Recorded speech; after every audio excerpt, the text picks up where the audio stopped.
If you are a single woman of the Most High who desires marriage, and you've been single for a considerable amount of time of your adult life, you've probably at one time or another wondered, God, I've been praying, I've been waiting, I've been chasing after you. How come I'm not married yet? How come I have not been sent my husband? And in the midst of your grief, you have people in your inner circle trying to comfort you with, oh sis, wait on God's timing. Don't worry, he's busy preparing your husband to find you. Or one of the weird ones I've heard, God has to cook you up until you're ready to be served.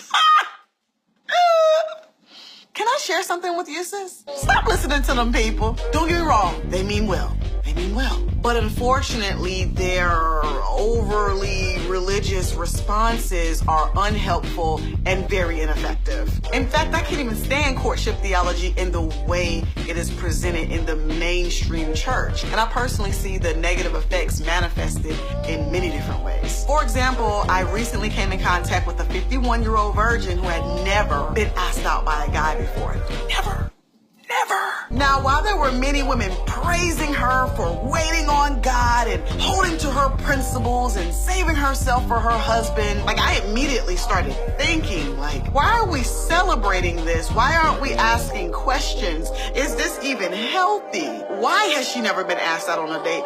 Who are the women in her life guiding her? Where are her mentors? Where are the righteous men in her life dropping game on her? What's going on? That particular situation and many others that I have encountered over time as someone who mentors ladies on a regular basis inspired me to share 3 reasons why waiting on God is keeping you single. One reason why waiting on God is keeping you single is because it is allowing you to ignore your share of the responsibility for your romantic life. Do you pray and wait for God to just send you that job without you putting in applications and showing up to interviews? Do you wait on God's timing in order for you to lose all that extra weight? Do married couples wait on God to keep their marriage strong without them having to put in the work? The same way that you have to take responsibility in finding a job, losing weight, expanding your business, finding a church home, and keeping your marriage strong is the same way that you have to take responsibility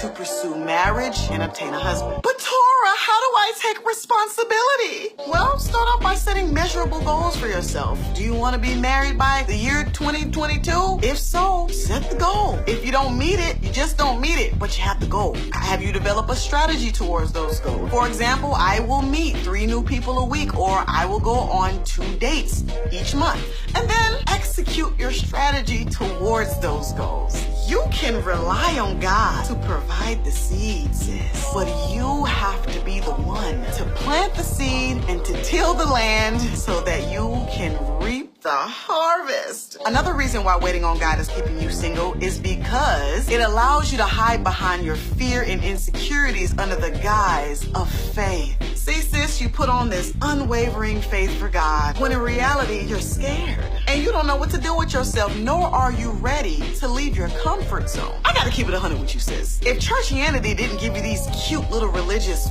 pray and wait cliches, you'd probably be freaking out about how much work you actually had to put in. You're scared to go anywhere except church, home, and work. You're scared to make eye contact with men and interact with them. You're scared that you'll make poor choices. You're scared to challenge your limiting beliefs. You're scared of another man breaking your heart. You're scared of being rejected. I don't care how much unwavering faith that you claim to have in God. Faith without works is dead, like desolate, like defunct. The third reason why waiting on God is keeping you single is because it allows you to blame God for your status instead of you having some introspection about yourself. Yes, blaming God is saying things like waiting on God's timing, God hasn't said yes to me yet, or God will send my husband when he's ready, instead of actually doing some personal self-reflection and realizing that much of the stagnation that's happening in your life has less to do with God and more to do with you. Instead of automatically concluding that God God hasn't sent you your husband yet, ultimately blaming him for your singleness.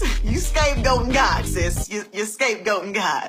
You might need to change your behavior. You might need to change your faulty thought process. You might need to change your attitude. You might need to check your limited thinking. You might need to improve your level of effort. You might need to improve your level of discernment. You might need to alter your current life and traffic patterns. Shoot, you might need time to study men and study yourself. Sis, if you put your romantic circumstances all on God, you miss a huge opportunity to fix issues within yourself that, when actually addressed, will help you make significant progress towards your goal, towards marriage. I ain't lying to you.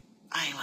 To be completely honest, many of y'all are really out here single and celibate way longer than you have to be. Instead of y'all waiting on God to do all the work for you, y'all could be out here making progress, meeting new and interesting people, gaining more confidence with the opposite sex, going on plenty of dates, improving your conversation skills, learning how to attract and interact quality men, and developing the skills that smart and savvy women use to pursue and obtain marriage. At the end of the day, sis, God is supposed to be working through you, not for you.